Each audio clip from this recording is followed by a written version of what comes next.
Welcome to Hunters and Unicorns, the Sales Leaders Playbook. Today, our guest is Bill Strogis.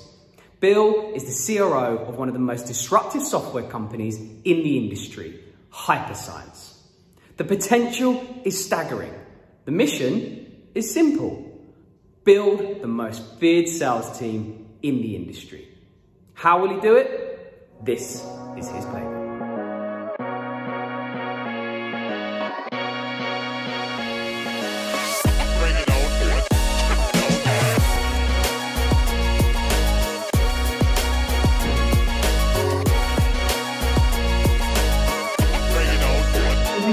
Edition series, the 33 CxOs, we investigate one of the greatest success stories in the history of software sales. 33 CxOs learnt the playbook from one man, John McMahon, a legacy which stretches back to the late 90s at a company called PTC. They were later reunited at BladeLogic, which was acquired by BMC. What happened next was truly remarkable. These CxOs went on to become the most prolific sales leaders in the software industry. They've raised over 22 billion in VC funding. They contribute to 4% of software turnover globally, 26 unicorns, 8 decacorns, and the companies they drive have a combined valuation of 230 billion.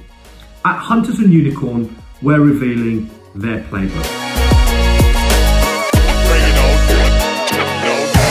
Welcome the CRO from Hyperscience, one of the hottest startups around, Bill Strogis. Bill, welcome. Thank you guys, appreciate it. Welcome to the show, Bill. So, Bill, why don't you just tell us a little bit about Hyperscience, your mission, and a little bit about your role there? All right, so Hyperscience we're about 7 years old. We're on a pretty ambitious mission. If you look at our published mission statement, it's essentially that we want to be the automation company. We've got a focus right now that's predominantly around document processing, but we solved the very hardest problem first. It's one that has been in the works for decades. People have been trying to solve this problem, just haven't done a very good job. So we've got some brilliant machine learning experts that have basically found a key to a puzzle that has been stumping people for a long time, and we're now very highly regarded as being the best data extraction company in the world, especially dealing with handwriting. If you've got a document that has handwriting, our ability to extract that accurately is unprecedented. There's not even a close second. And the very novel approach we took to solving that problem is actually giving us an opportunity to solve other areas of document processing in particular. If you look at things like classification, validating the data. Essentially, if you just think about how data enters into these large organizations and how it has to be normalized and made accurate and usable by all these applications that run the business, we're in a position to automate much, if not all, of that process in ways that other companies simply haven't been able to do. And it's, again, all because this very novel approach using AI and the most sophisticated ML that's out there. So it's our mission to become the automation company. And obviously you have been appointed as the global sales leader there. You know, what's your kind of mission there? What's your ambition for where this thing can go? Yeah, so I've been with the company since July of last year. So this being August, 13 months. I had worked previously with our CRO, Charles Newark French. He and I worked together a couple of companies ago, and he had been at Hyperscience for a few months when he realized that this was an excellent product. It was a market that was completely prepared for disruption. It needed the disruption. But they didn't really have much of a sales motion. The sales team was a couple of guys based in Manhattan, selling to companies literally all over the world from that one office.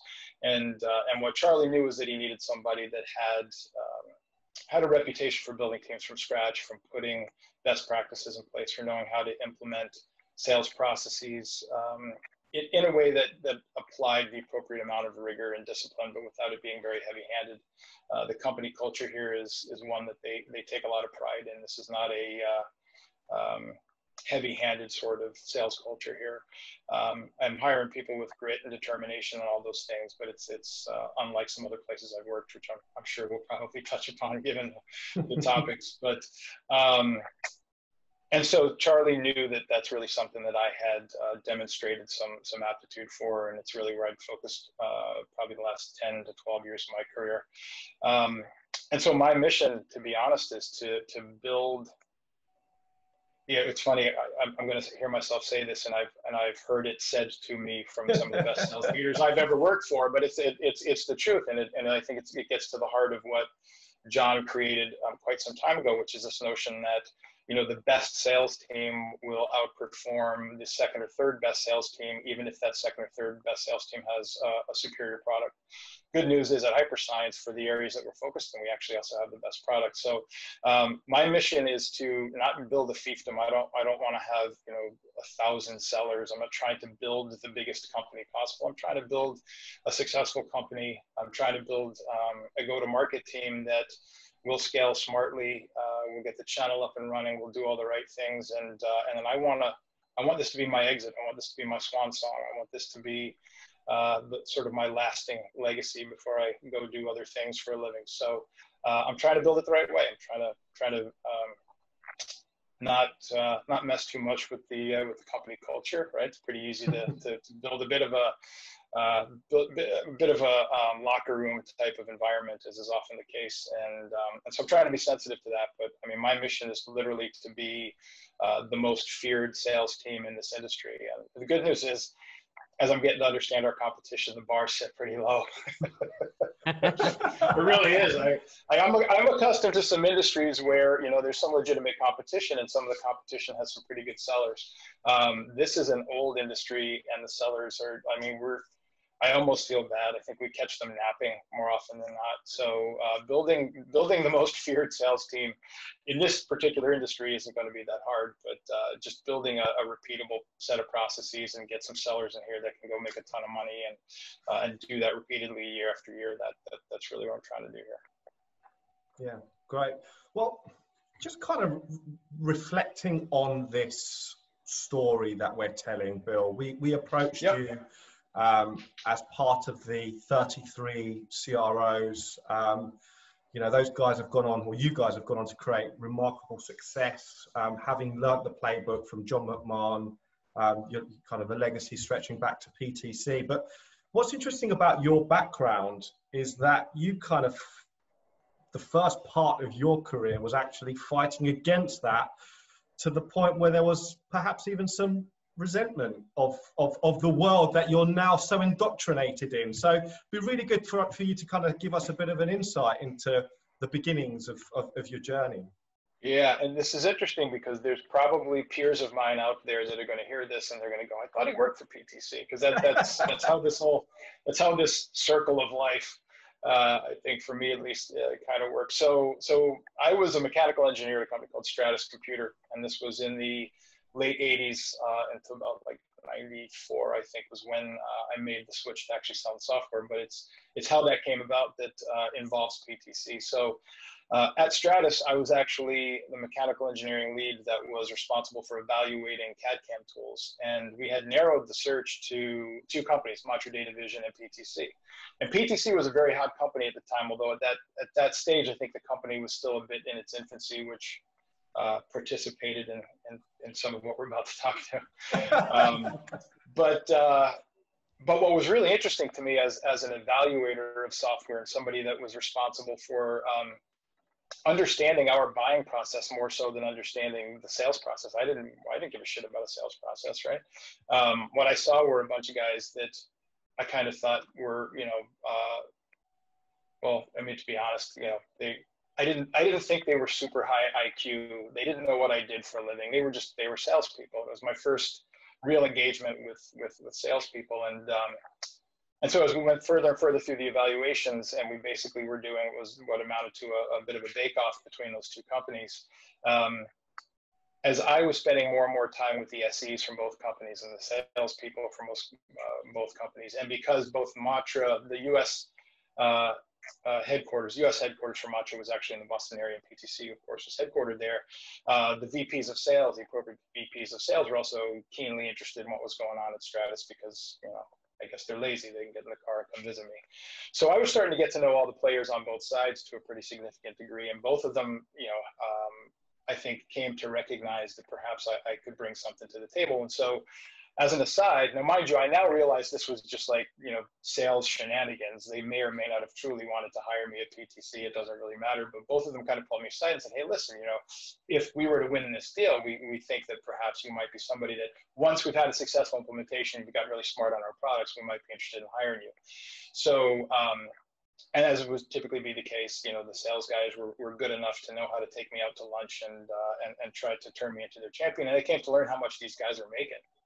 And that was my pivotal, that was my come to Jesus moment. I remember coming home and telling my wife, I'm like, sorry, I'm having lunch with these half-wits that make 3 times the money I'm making. Like, something's got to go. So that's when I decided this might, you know, the dark side might not be a bad thing for me. Now, again, because I think the PTC product at that time was, it just wasn't as mature for all the right reasons for Stratus, we ended up electing to go with Mantra Data Vision. I ended up becoming very proficient on the product as I helped the implementation. And so my first sales job was actually with Mantra Data Vision, and they hired me as a solutions engineer, an SE or sales engineer, whatever the term was at the time. That quickly didn't last long because eventually the VP of sales saw that I was able to basically do the SE's job and the sales rep's job. Most of the sales reps that came with me would kind of sit in the corner and let me just do my thing. And so I ended up doing a dual role. So the interesting part about that was a couple of things. One is, I was a mechanical engineer. I had credibility, so selling CAD/CAM tools to mechanical engineers was easy for me. I knew how to speak their language. Second advantage that I had over the PTC guys, at least most of them, certainly the ones that were selling the product at that time, I understood what buyers were going through. I was very much attuned to what the buying journey looked like and where the buyers were in their process. And what I've come to learn subsequently at PTC especially is they were so maniacally focused on having a repeatable, predictable process, right? Which again, now the irony is that I fully subscribe to the value of that. But as a new seller, what I knew was if I went into a prospect and I said, by the way, I don't know if you're talking to PTC or not, but you will for sure, because they're going to be all over you. And when you do, here's what they're going to do. Here's what they're going to say. Here's what they're going to tell you. Here's what they're going to tell you that you have to do this. And so my knowledge and ability to relate to what they were going through from a buying journey, and my ability to tell them prescriptively, here's exactly what PTC is going to say, and get them prepared for how that's not good for them as buyers, actually allowed me to have really good success. I mean, really great success selling right in PTC's backyard. But then to take the story sort of full circle, you fast forward a bunch of years later, you get to BladeLogic and BMC, and I'm now surrounded by a bunch of people that work for PTC. And I would tell some of these stories, and we would talk about, you know, they would talk about the PTC days. I was so familiar with what they were doing and how they were doing it. And I was even starting to get familiar with all the people because I was bumping into all the same folks. It just became natural. Everybody assumed I worked for PTC. I knew so much about what they did and how they did it. They were like, oh, yeah, remember you were at PTC? I'm like, yeah, whatever. Like, I just, at some point, you just stop saying, no, actually, I was trying to kill you guys for a living. That was my job. And so anyway, so that the irony is that now I can look back and I not only can appreciate and understand the real value of what they were doing, because, you know, what PTC crafted, like the whole notion of a repeatable sales process and applying some real rigor around that and measuring the things that you should measure, all of that is the reason why you guys are even having these conversations with these folks. I mean, it was enormously valuable, and I wouldn't trade the experience for the world, but it is kind of funny. Most of the PTC guys, they're kind of like, I don't remember him like actually in the company, but I'm pretty sure he worked there. Like, yeah, I never actually did. So it's interesting because you were actually not hired by BladeLogic. You were actually hired by BMC, and then barely through the door, BladeLogic were acquired. Yeah. So again, it's an interesting story. Timing being everything in life, because this also benefited me a bit when you start to talk about when the Blade guys took over all the good roles at BMC. I was actually hired by the legacy Blade team. So Scott Davis hired me. I worked for Terry Powers. We were all reporting right up prior to, so it was post-acquisition, but it was before there was any attempts at assimilating the two teams or blending them. So I worked for some time. It was less than a calendar year, slightly less than a calendar year. I worked for all of the BladeLogic guys selling only BladeLogic in a world that looked and smelled and tasted like the BladeLogic world. Officially, I never had a BladeLogic badge. I was always a BMC employee, but there was a pretty extensive period of time where my peers and everybody I was working with and everything I was doing was pure BladeLogic, and I didn't have the benefit of having been part of the acquisition. So does that mean that you joined as a sales specialist? Because fundamentally, when BladeLogic got took over by BMC, they built a sales specialist team, didn't they? Correct. Yeah. It was actually slightly before that, I think, was made official. But I'm sure that was my title. But like I said, there was a period of time where if you looked at how I sold, what I sold, who I worked for, everything, because it wasn't like they bought BladeLogic and everybody, moved to Houston, right? So it felt like very separate companies. There was just suddenly this new adult in the room that might be paying attention to what we were doing. But if you look at all the guys that hired me, everybody interviewed with, how I was selling all of that, it was Blade. I didn't have the benefit of being there for years, like a lot of my the folks that I still consider my peers and part of my network today. A lot of them worked for Blade for years before the acquisition. I wasn't there for years, but I did work directly with the Blade guys before there was any attempt at blending the teams. So how was that for you then? Because obviously these have been an arch kind of rivals, enemies to some degree. Probably a better word, but no. Look, I think. Look, you guys probably know the story fairly well, but BladeLogic had a sales motion and sales leaders and a discipline around them that it's been duplicated fairly well since, but that was really where a lot of this stuff was birthed. Like that was the first company that most people can point to and say what BladeLogic figured out, like how to go about doing this and how to be successful and how to create great sellers and how to create great sales leaders. Quite frankly, BMC couldn't compete with that. Now, I don't even know if BMC would have made an attempt to even compete with that. At the time, I think they were the 8th largest software company in the world. I mean, that's a big mass to try to move, right? Blade was still agile enough that they could do these things. And but the interesting thing started to be, as I'm sure you're very well aware, slowly but surely, especially when John took over sales at BMC, the Blade guys were getting the good jobs, right? So when you have these two teams, and rather than a specialist sales organization, they're now trying to be one sales organization where everybody essentially sells everything. Not entirely true, because the mainframe side of BMC's business remains separate, but you're going to naturally start to have some clashes. And I think because, again, if you go back to that time period, the sort of eat or be eaten mentality that's how we were sort of birthed into this. Like that's what we were accustomed to. And I don't think the BMC guys were so much. And so when it was, what was the Mad Max and the Thunderdome or whatever, 2 men enter, 1 man leave kind of thing, like that's essentially what was happening for a lot of these leadership roles. And I think the Blade guys were just better prepared for that fight. I think they were just, street toughened. And so the interesting part for me, I once again somehow managed to be special in this world of all of this stuff. Because I never wore a BladeLogic shirt, let's put it that way, or had a BladeLogic business card. I was positively benefiting from this groundswell of Blade guys taking all the good jobs.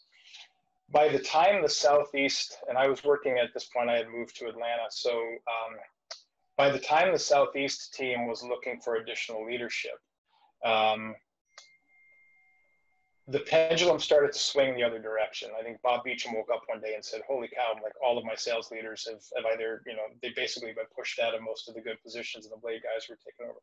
I'm generalizing, of course, it may not have been that pervasive, but it certainly felt like it to me.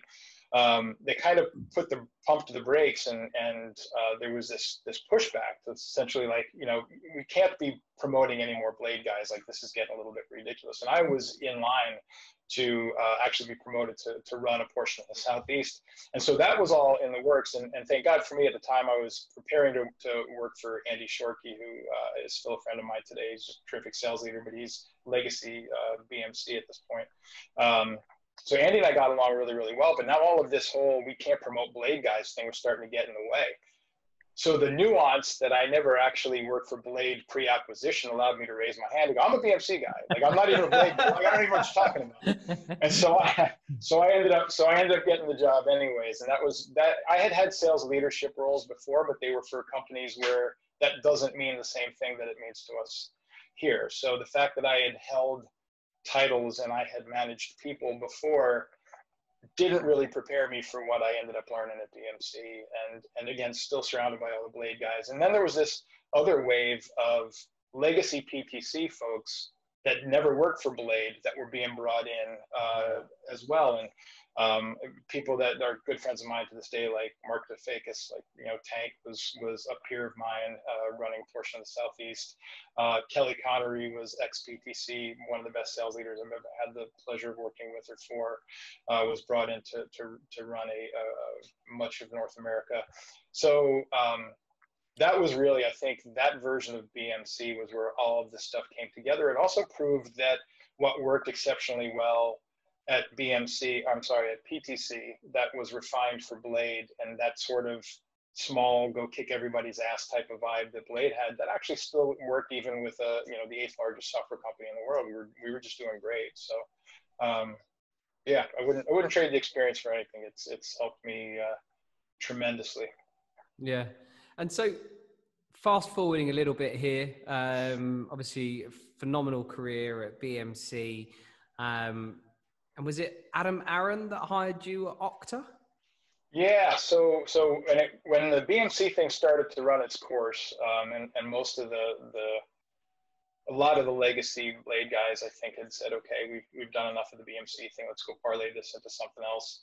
And it was time for me to start giving some consideration of what I wanted to do next. Adam had just taken over sales at Okta, and Okta was in its infancy at that point.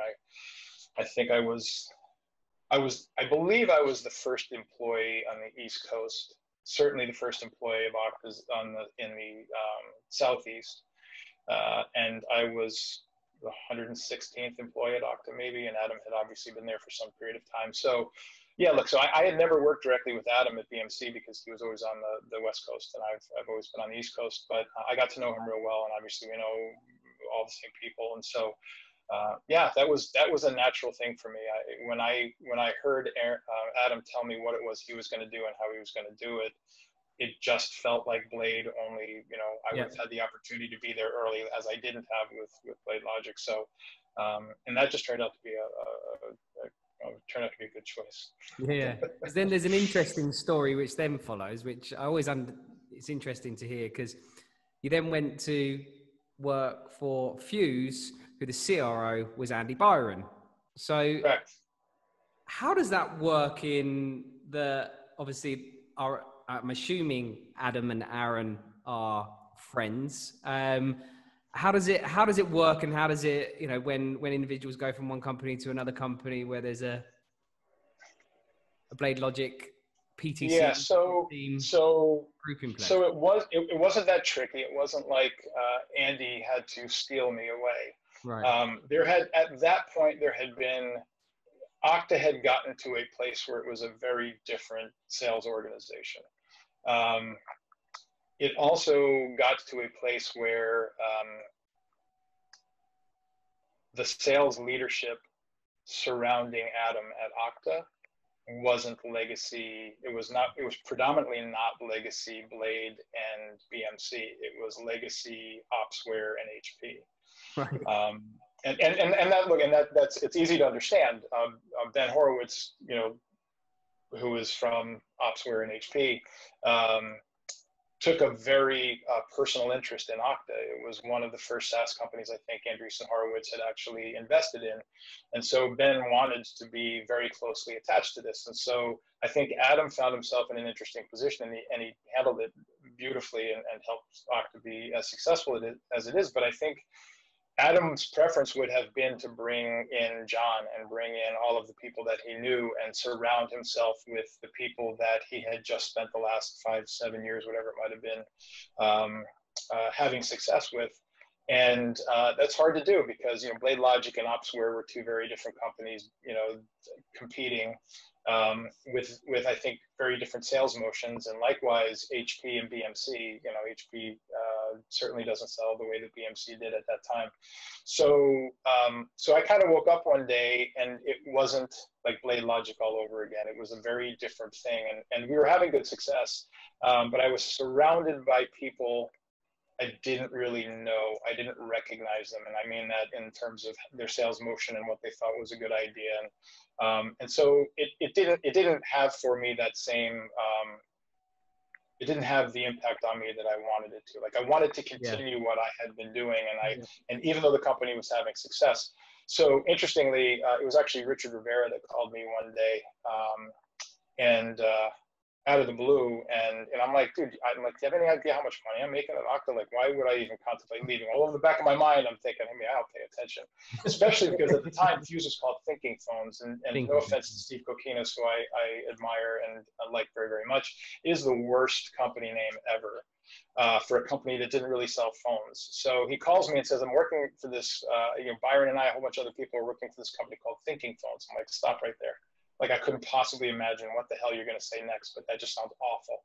And he goes, well, it's this thing called unified communication. Like, I don't know what the hell that is. That just sounds terrible. So, like, the whole first conversation, I'm like, dude, just sounds awful. And he's like, no, I'm telling you, it's great. It's great. And Richard and I had gotten really close at BMC. He's an excellent sales leader. He's a very, very good enabler. He's outstanding when it comes to coaching and mentoring and enabling sellers. And that's always been an area of my career that I've prided myself on not only focusing on it, but I feel like I've gotten pretty good at it. So when Richard, you know, when it was Richard that called, I'm like, okay, this is interesting to me. I'll give it a shot. And then as I came to better understand what they were doing, now that felt to me more like what I was kind of hoping Okta was ultimately going to be. And so I gave that a shot. And then I found myself pleasantly reunited with a whole bunch of BMC and BladeLogic folks, and some of whom are still people that I stay as close to as I can reasonably, given how busy everybody is. But you know, the likes of Cedric Pesh and others, that was it was a good experience. Yeah, really good experience. Yeah, and just going back to that Okta, you know, do you think that it's because Okta reached a certain level of maturity that I suppose the go-to-market strategy and what you were doing had to change because, you know, you're no longer driving in necessarily that sort of startup, high growth sort of phase? I'm sure there's elements to that. The thing that led me to feel like I could leave Okta and not be terribly regretful. Now, mind you, I can now look at what the stock price is, and I'm not going to lie to you, I could kick myself in the head if I stuck around. We wouldn't be talking because I'd be on some tropical island somewhere and not giving two shits about you guys and what you do.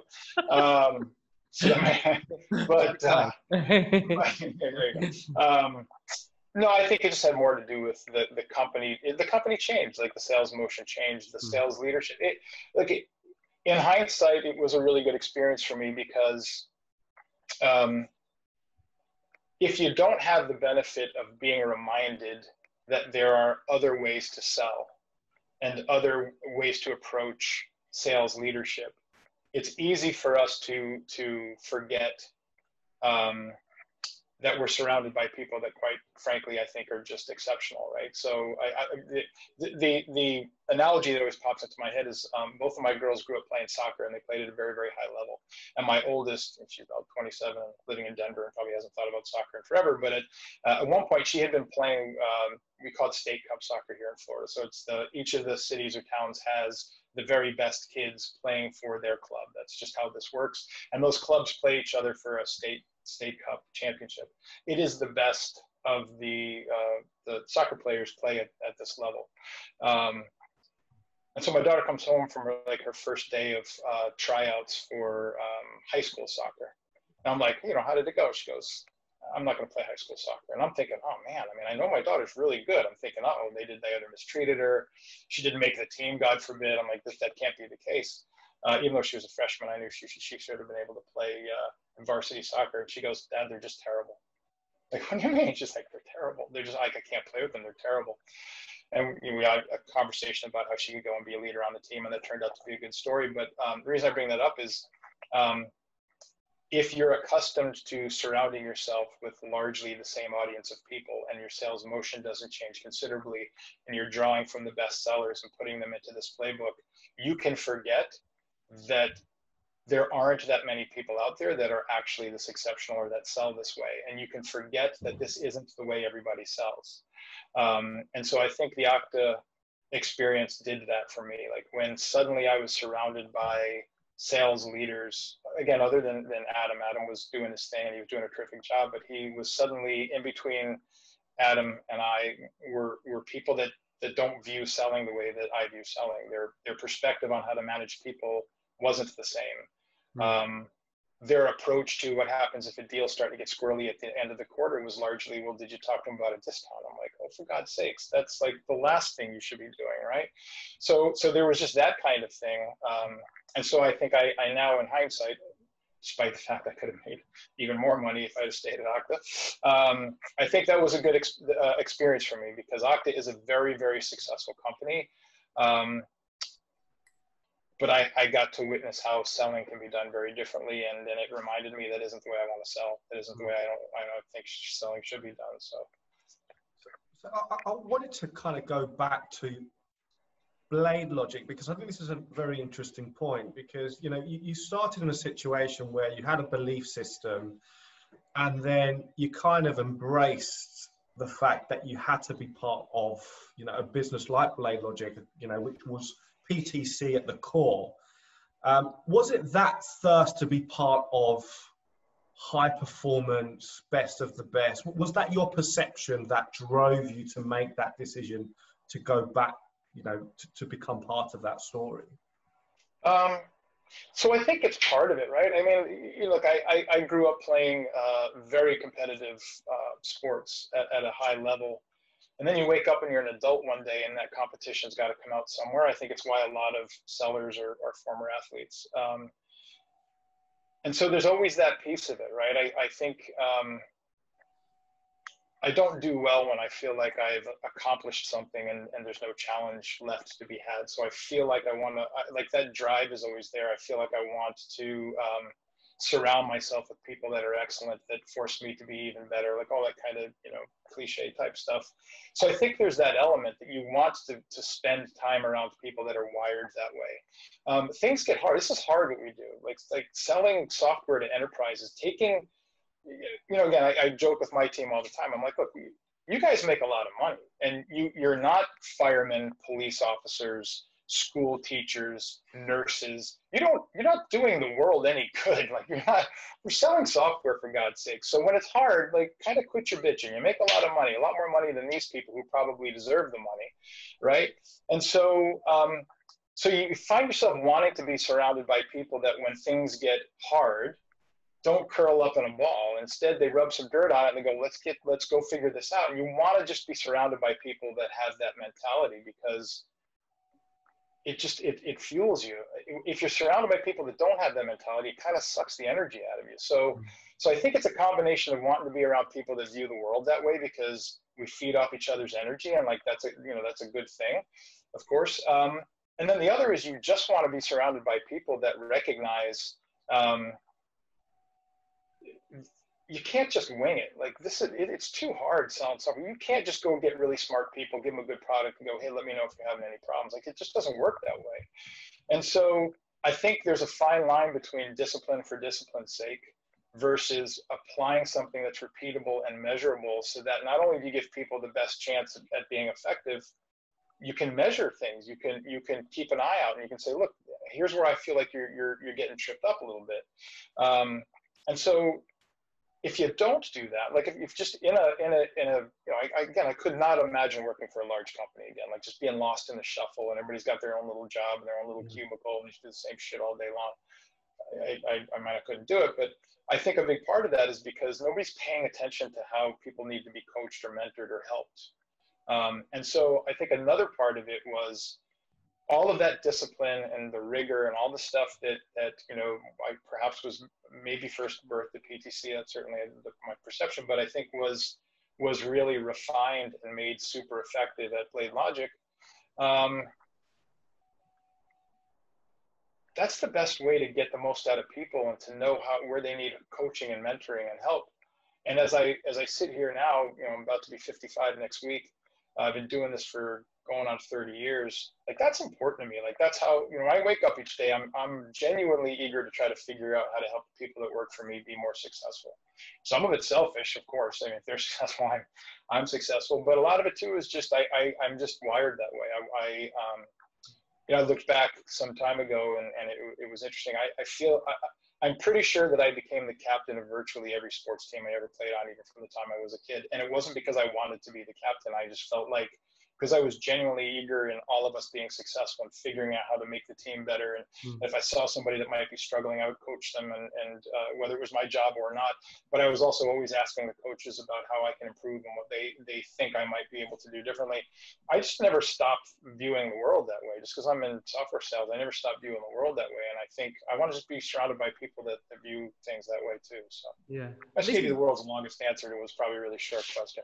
It's not, because it's really interesting, because this is a real common trait that all the 33, 34 CxOs that we're speaking to that are demonstrating that it's clear that, to be a good manager, you can't always be in the limelight, right? You're not always front of stage. You have to have that passion to get people to a certain level and watch people rise above you, because, as you say, it's important that people continue to grow and grow beyond you, because their success breeds your success, right? And I think you've been, fortunate to some degree that you've had, you mentioned Scott Davis, who hired you, BMC, BladeLogic, Adam Aaron at Okta, Andy Byron at Fuse and Cybereason, right? And I think and what we've also noticed about all the different CxOs that we've spoken to is that, yes, they're all adopting a very similar playbook, but they're all putting their own unique spin and ideas into that playbook. And this playbook is evolving. And it'd be really interesting. I think it leads on nicely to actually get a better understanding of your playbook and how each of those 3, 4, 5 different people that have been in your life, that have been an influence for you, have now created your playbook and established your playbook. Yeah, and so I'd add another name in that, because I think he's been, whether he was conscious of it or not, he has been instrumental in this, not just John. And I still try to talk to John as often as I can insert myself into his busy world and get some guidance from him. But Cedric Pesh, he and I got to spend a lot more time together at Fuse than in the past, especially since Ced is historically been on the other side of the Atlantic. I think Cedric is perhaps one of the better examples of somebody that is, if you just look at the people that understand the process and understand how that process needs to be modified, because, all of these companies, and if you look at, MongoDB and AppDynamics and all these successful companies that are running this playbook, it's not identical. This is not it's not a complete rinse and repeat. We don't all have some manual that like John gave us one day and like blessed us like knights and here you go, and you just go and, dutifully like do the exact thing. But there are basic tenets of this that work. And they work without regard really for what you're selling or to whom you're selling, but you have to kind of bridge the gaps. You have to put the pieces together, because again, there isn't a one size fits all. And I think Cedric has been one of those people that I've always marveled at how he's been able to keep the rigor and the discipline, but know how to modify it. And I had him very much in mind when I got here at Hyperscience. I knew that the sales playbook, quote unquote, would be successful here. I asked enough questions, and Charlie, having been with us at Fuse, understood the sales motion enough that he could also verify for me. It's like, yes, for sure, the sales playbook will work. You know, this is a different buying audience. Their buying processes are a little bit different. We are disrupting something that has been around for many, many, many decades and is very ingrained in these companies. And so what we do is truly disruptive, not just the figurative, you know, it's bleeding edge technology, so therefore it's ready to disrupt the market. Like, it's disruptive for people to put this into their environment. You know, it can be very disruptive.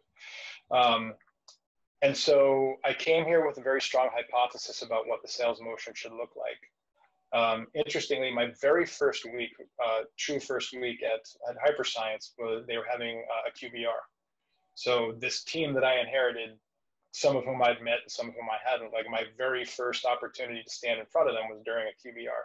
And I had asked for a little bit of latitude from Peter, our CEO, and Charlie, of course. I said, can I have a few hours? Because I want to build our sales process in real time with the team. And they were like, is that a thing? I go, well, I'm going to have a hypothesis, right? But so I had studied what they told me was their sales process. I came with a hypothesis of how the playbook should look, mildly modified from what I'd been accustomed to. And I basically drew the existing Hyperscience at the time, the existing sales process on a whiteboard, and I said, where are we falling down? Like, where is this working? Where is this not working? And I allowed them to kind of help me navigate to a version of that sales process that looked like my hypothesis of our sales playbook. I was about 90% accurate. But I think what that did for me is that there's a big difference, and you probably heard it's something we use commonly. There's a big difference between compliance and commitment, right? I could get them to be compliant. I could say, hey, here I am, new guy. I know the sales playbook. It's terrific. You're going to have to take my word for it. Here's how we're going to sell. And I could demand compliance, but I allowed them to work with me to see how this sales playbook would help them overcome a lot of what they were stuck or where they had been stuck. And so that was much easier for me to get real commitment from them because they saw how these pieces came together. Now, as it turns out, in hindsight, you fast forward maybe 6 months or so after I got here, so a little bit after the holidays, we did have to make a few refinements. There's a couple of things that we felt pretty certain were going to work that were a little trickier than we thought. So we made a couple of refinements, but basically my sales playbook, it's very heavy on the value framework, not the version that you spend $500,000 on to have John Kaplan, who I love dearly, to come in and train the team for 3 days. I've taken that training enough and been certified on it so I can deliver it myself. But it's a tamed down version of that. I took the pieces that I knew would be relevant and some of the rest wouldn't be so much. But the value framework is still very much in there.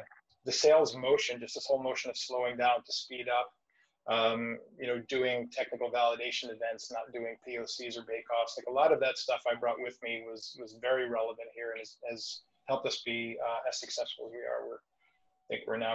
We're going to end August at almost 400% year-over-year growth from this time last year. So we're doing really well. And then there's Medic. There's everybody's favorite forecast methodology that here's why I love Medic. I love Medic because it gives me an opportunity to tell a sales candidate I couldn't possibly hire them. Because if you want to work for me, don't sit in front of me and tell me that your sales process is Medic. It's not a sales process. It's a forecast methodology. That's how I know the difference between the posers and the people that have actually implemented it, is if they call it a sales process, because it is not. It is a forecast methodology, and it's a way for us to talk about deals in a fact-based way and take the emotion out of it. I care if an AE tells me they feel good about a deal. I care because, as it turns out, despite what a lot of my friends and my wife would tell you, apparently I am at least mostly human.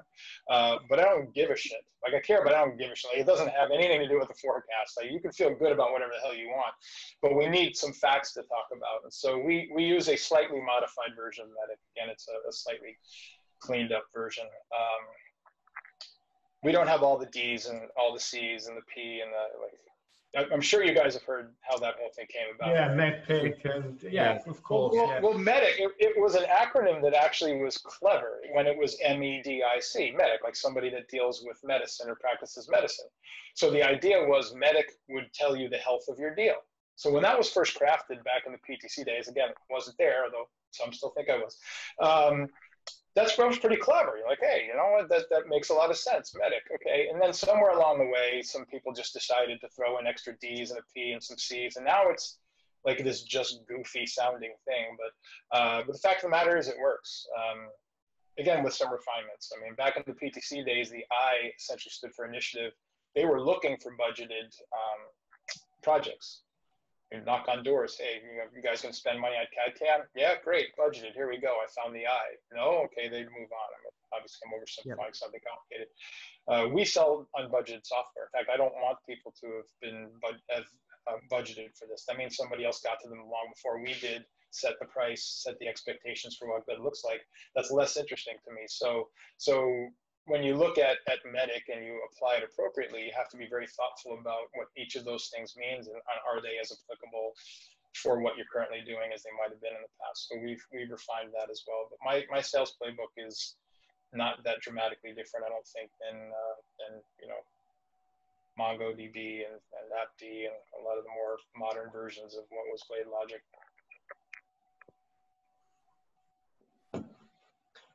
Yeah, so yeah, I think it's really interesting because obviously doing what we do, we speak to a lot of the kind of sales market, and there are lots of different perceptions of what Medic is and what Medic isn't. It has become so mainstream, and I think that it's interesting that, you know, there can be some negative perceptions of it being a KPI driven kind of environment, but actually one of the things that you kind of just reflected on is the fact that it's a validation, it's an essential component, and it's a backbone. If you're going to forecast correctly, you have to build this into your process, otherwise you do that. And I think it's, you know, so what would you say to those people that have that kind of notion, you know? I think that somewhere along the way it just got bastardized and it isn't what it was intended to be. Again, it's not a process. There's nothing processorial about Medic. Yeah. In fact, the attempts that I've seen made to take Medic and insert it into a sales process, when you're here, you should have the M and one of the D's, and well, I don't think that works. I don't think that's natural. I think that gets clumsy, and I think it sets the wrong set of expectations. Here's how I view Medic. I view Medic, it is a list of things that you have to either have or you have to know in order to close a deal, period. And if you take any of those things lightly, if you skip over any of them, they're gonna bite you in the ass, period. Like, it's extraordinarily rare to close a deal that looks like it could have been. And so, I mean, you can do small deals and you can do shitty deals, maybe. But if you're going to do a deal and you're going to maximize the revenue that you can get from that particular either transaction or that customer over time, you can't skip through that stuff. You can't. And you call it Medic, call it, it doesn't really matter, right? Like the E for economic buyer. If you don't get to the person who can ultimately make the decision and go get discretionary funds, when you sell unbudgeted software like we do, so don't use Medic. I don't give a shit. You have to get to that person. You don't get to that person, you're never going to get money. You're at best, you're going to get the table scraps that somebody that ultimately works for that person, when they were given here's $50,000 you can spend. Well, now you're doing a $50,000 deal. Our average deal size is almost $400,000.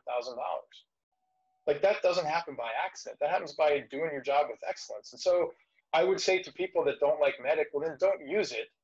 But you're literally cutting off your nose to spite your face if you don't at least understand what's in it and why it's important.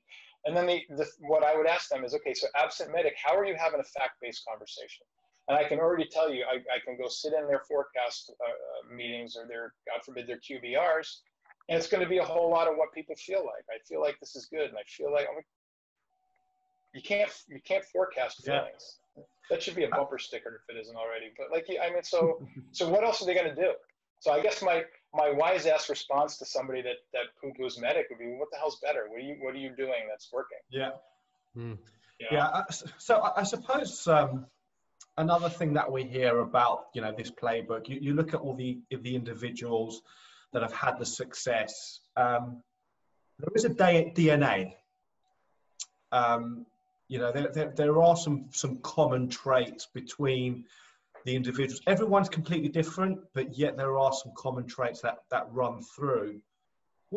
what do you think the common factors are between all the individuals within this series that we're referring to?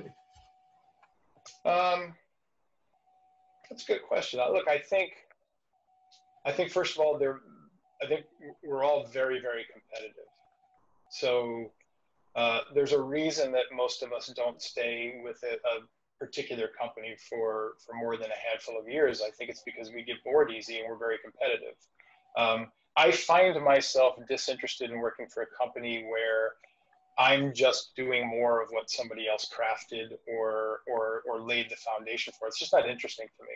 So I think most of these people have a genuine interest in taking something that's either in its infancy, or maybe it was broken or something, but it gives us an opportunity to build something the way that it should be built or rebuild something the way that it should be built. So I think that's probably part of everybody's maybe just subconscious, but I think being able to build things the way that we think they should be built is probably a common trait. I think we're all just enormously competitive. I think also too, look, I mean, the reality was, you know, you go back and you selling software in the 80s and 90s was no joke. There's trails of dead bodies of people that thought that they were pretty mentally tough. As it turns out, they weren't. And all you had to do was go through one of John's QBRs back in the day, and you're either gonna rub some dirt on it and get back in the game after feeling like you just had your testicles handed to you, or you're still curled up in a ball somewhere, you know, wondering what happened to your career. I mean that's a thing, right? And so, you know, one of the tricks for me, and it's one of the things I kind of pride myself on, is I think I have found a way to communicate those things without using fear. I think the people that work for me are afraid of not being successful because they're driven and they don't want to disappoint their families, and they don't want to disappoint themselves. I think they also don't want to disappoint me, but they don't fear me in that way. Like, fear isn't the motivator. I think fear of failure is a motivator for them. And I think that I do a really good job of making sure the people that work for me know that I genuinely care. Like, I give a shit. I'm not doing this because I don't have anything better to do. I'm not doing it because I just want to undress people or be mean to them. But I can't give everybody a great big hug if they need a kick in the ass either. I mean, that doesn't work. And so I think the other thing that everybody has in common is we survived a time that was pretty tough, you know. And look, there are still peers of mine that still, you know, probably manage their business that way. And we could argue all day long how effective that is or isn't. But I think that's also, look, I was in a fraternity in school back in the 80s when hazing was like a real thing that apparently you can't do now, which I think is a shame. Because when you go through something really hard with a group of like-minded people, that forms a bond that life being easy and gentle and everybody giving you a great big hug will never form. The best friends that I still have to this day are guys I met 37 years ago now that were in my pledge class when we went through Hell Week and all that kind of garbage together. And it's for good reason, right? And so I think there's a little bit of an element to that. I think you go back in time and things were hard, and that toughness, and you know, you get together with your peers and joke about how that QBR really sucked and all the people that probably cried and probably quit, and people who probably deserve to be fired. Like it kind of hardens you. Like, you get steel hardened that way. And so I think that's probably also part of it, is there's a group of people that take that and take the learning and take the experience and do the right things with it. And there's a group of people that are like, I don't want to deal with that, and they go do something else. So I think in terms of, you know, the world that we live in, we're seeing a bit of a transition with regards to the attitudes, you know, with the millennials and generation ZX, Ys. And how do you think they're going to adapt to this way of working? Do you think there is a space for them, or do you, as sales leaders, need to adapt to accommodate? That's a really good question. It's going to have to be a little bit of both, right?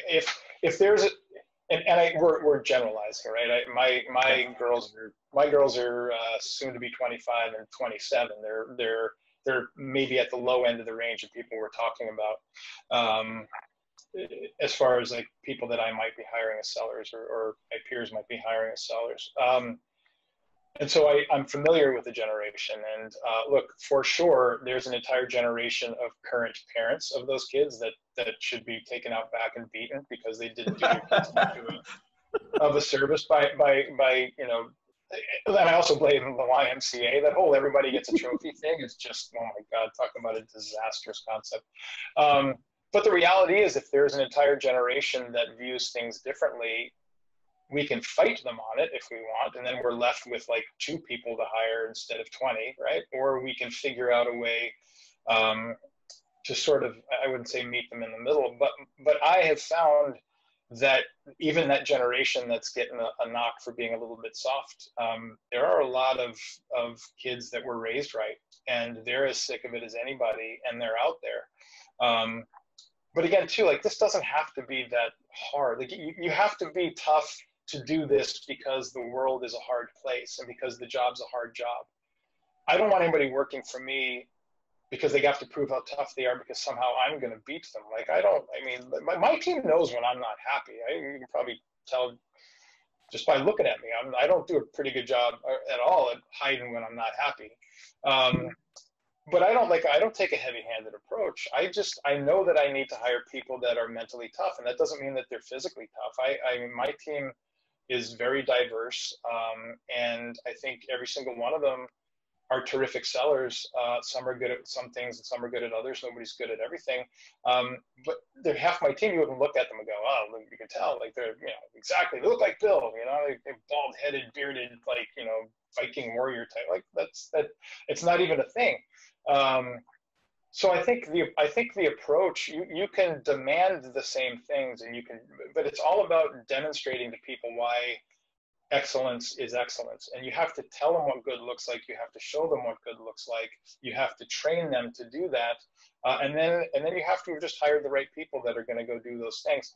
That whole toughness thing shouldn't be about dealing with internal stuff. Like, I don't want to hire, people shouldn't come work for me because they're tough, and they have to be because somehow I'm going to demand that of them. The world is demanding that of them. I need people that are mentally tough because the world's a hard place right now. But I also want people that recognize the importance of building internal champions. Like, if you're going to do this, you have to build internal champions. I couldn't be successful if the people I'm surrounded with and the people that my team are surrounded by don't like working with me and don't respect me or just think that I'm some bully. Like, that just doesn't work. I don't even know how that would be successful. So I'm giving you a long answer once again to a short question. I feel like it's not necessarily so much that you know, a bunch of tough people have to like find ways to be soft because that generation's soft. I don't think that's it at all. I think they just approach things a little bit differently. Their perspective's different. Yeah. I think plenty of them have the mental and internal toughness to deal with what the world's throwing at them. My job should be to make the stuff I can control as easy for them as possible. It shouldn't be to make life hard. Like, why would I want to make things more difficult for my sellers? The world has lost its goddamn mind right now. It's probably never been tougher, right? So I'm going to try to make life easy for them in a way that will help them be successful. So. Yeah, and I think that's probably the success of the playbook, which is, you know, 30 years old, really, but it still recruits on attributes, and sales enablement complements that perfectly. Yep. Because I think if you hire on experience a lot of the time, that's when you can really get left behind. Rolodex, you know, every person we've interviewed as part of this show so far have said, I'm not interested in your Rolodex. And I think that's where we've got to with what you've just said just now. And it's the characteristics, right? You're hiring people that take it upon themselves. They're not doing it to prove to somebody else. They're doing it because they're naturally competitive people, and they're competitive because they want for themselves to be better. They want themselves to be the best. So you're really generating a self-fulfilling prophecy in that, you know, these people are looking after themselves and wanting the best for themselves. Yeah. And look, and there's plenty of them out there. This generation, you know, right now, certainly here in the States, you turn on the news, you're seeing the worst version of the generation doing the worst things that they could possibly be doing. But I just don't think it's reflective across the board. I've got some people on my team right now that at their age right now, for doing what they're doing, like selling software to really large enterprises in a tough environment, they're exceptional. They're better at it than I ever was at that age. And that's super encouraging to me. Yeah, I have high hopes for this generation. I think they get a little, well, again, there are lots of people my age that deserve a punch in the throat for how they raise their kids, but that's different. So what would your advice be now if you were to kind of speak to aspiring sales individuals looking to find their way in this big bad world? What would your kind of pearls of wisdom be? I feel a couple of things, and maybe it's just my bias because it's also the answer to the question about what I think has primarily led to my success. So I just have to assume that I'm not like the lone example of where these things would work. I think a couple things. One is never lose sight of what the buyer is thinking and going through. All the sales training that we ever take, all the sales method, everything is super focused on what we can do as sellers, and it becomes very selfish by its sheer nature. It doesn't really allow us to pause and think, okay, if I do this, if I say this, if I demand this, what's the reaction likely to be? Because where are they in their thinking, right? The example that I use all the time, and again, it was one of the things that sort of made me scratch my head a little bit with some of the sales leadership at Okta when I was leaving. At the tail end of a sales endeavor, if you've gotten somebody to a place where they've decided to make or decided to do business with you, now the buyer is right in the middle of risk mitigation mode. They're thinking, well, how can I go ahead and ensure that this decision isn't going to be one I'm going to regret? And so what they need is they need a great big hug. They need you to get your implementation team to remind them that we've done this 1,000 times, like we've got you, this is going to be good. They need to be comforted because they're thinking this might be risky. If you talk to them about, hey, listen, I need this deal at the end of the month and I can give you a discount, all it does is take that anxiety and quadruple it. They're like, holy shit, now I'm really nervous because now they're starting to behave like they're desperate. Like I had really enjoyed the relationship to this point, but now they're acting desperate. And now it's about, I mean, price has nothing to do with it. And so I think lesson number one is don't ever lose sight of where the prospect is likely in their buying journey.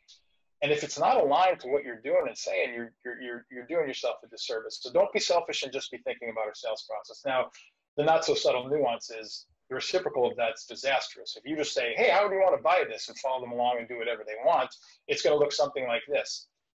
Tell me what you do differently. Give me a demo, give me price, piss off, I'll figure it out, right? And that's not much of a sales process either. So those things have to balance. I think the other thing is, I think a lot of, especially first-time sales leaders are under the mistaken impression that they have to be the best seller, which they don't. And I don't think they do a very good job at understanding that there's two audiences that we all sell to. There's the people who we ultimately hope will give us their money, the obvious audience for our selling. But they forget that we have internal sellers. Like, you have to build champions. Like every single company that I've worked for that I can think of, we have shared resources. No AE has their own SE and their own SDR. Like, they're shared resources. So if you're the jackass in the crowd, they're not going to spend their time with you. They're going to go to your peer who isn't mistreating them. And so I think all too often we all just forget that we've got to build internal champions and continue to nurture those champions, just like we talk about external champions. I think a lot of us don't do a very good job at understanding how important that is and making sure those things are in place as well. That's probably it. Either that or I would just say, don't do it. It's too hard. That might be my advice. What the hell do you want to sell software for? What's wrong with you? Yeah.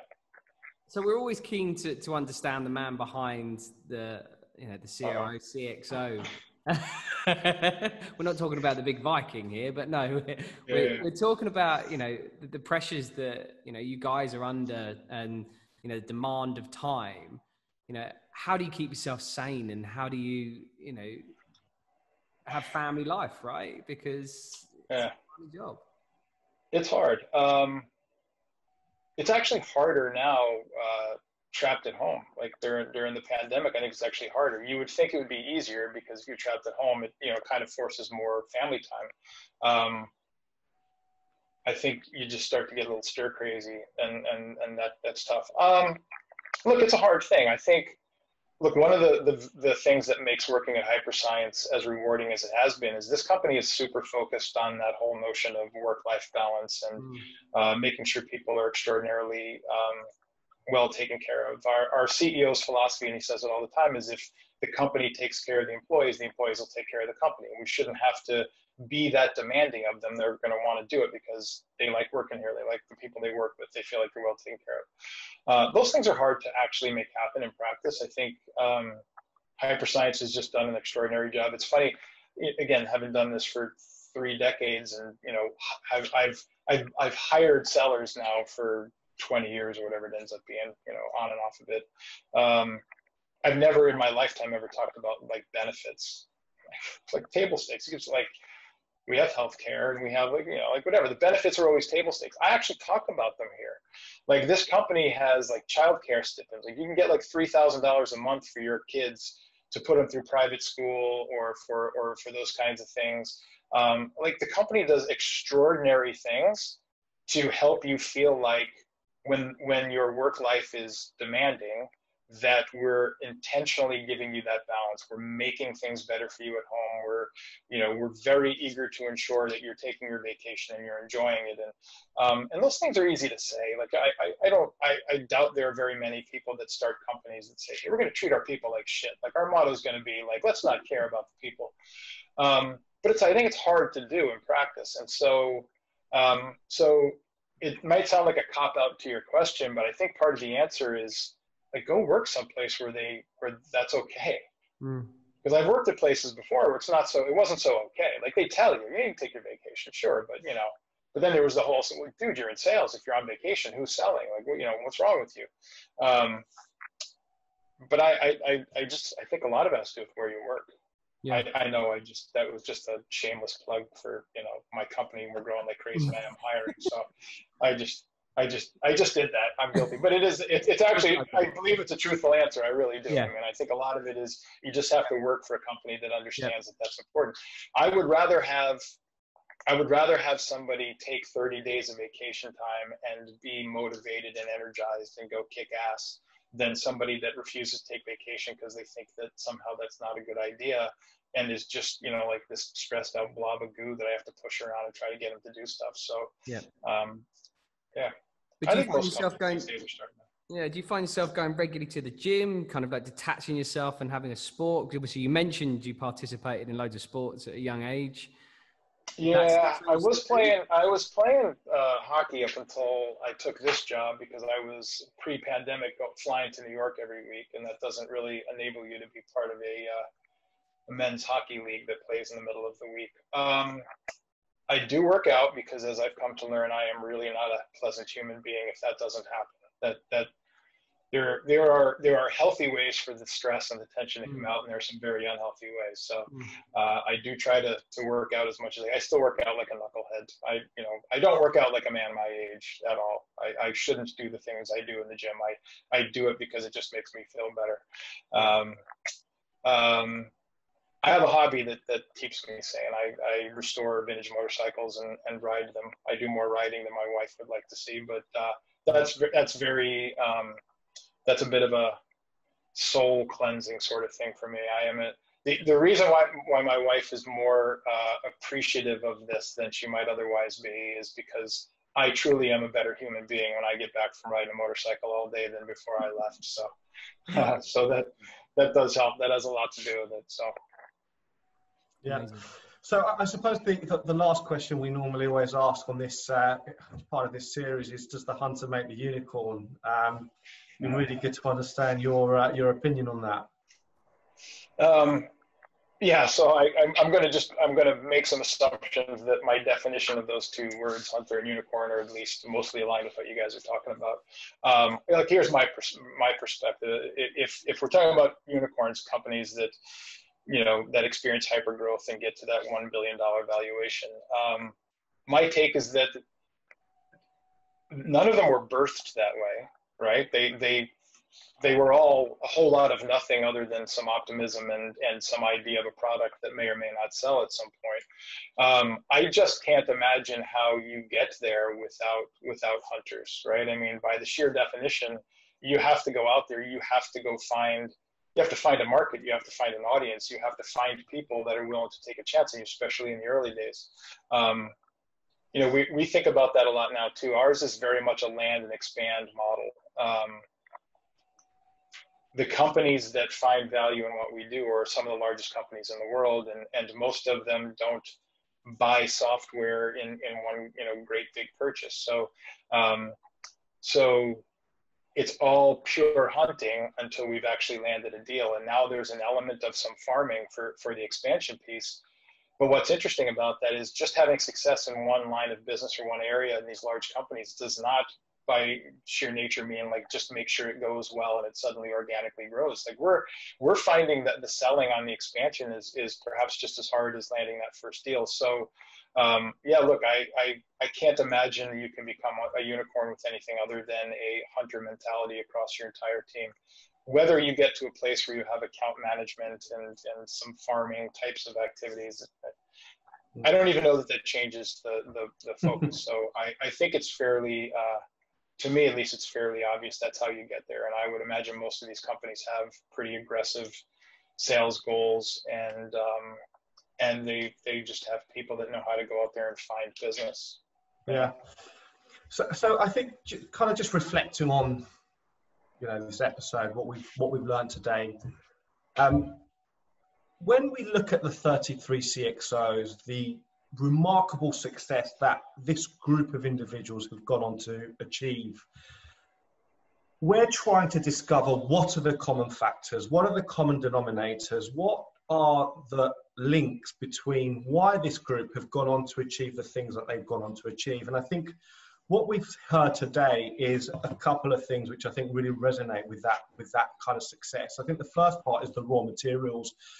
You know, when you look at yourself, Bill, naturally very competitive, you know, a really exceptional base level of kind of intelligence. But I think that could have been restrictive had you not had the thirst to want to learn, want to develop, want to evolve yourself, want to put yourself in uncomfortable scenarios where you weren't the best person in the room, but you were surrounded by people that were always better than you, and you were a sponge to continue to learn and develop. So I think raw materials can be just as much a hindrance as they can be an opportunity. And I think you really epitomize the DNA. And actually, when you look at the 33 CxOs, they have that, but you also all recruit that within your teams.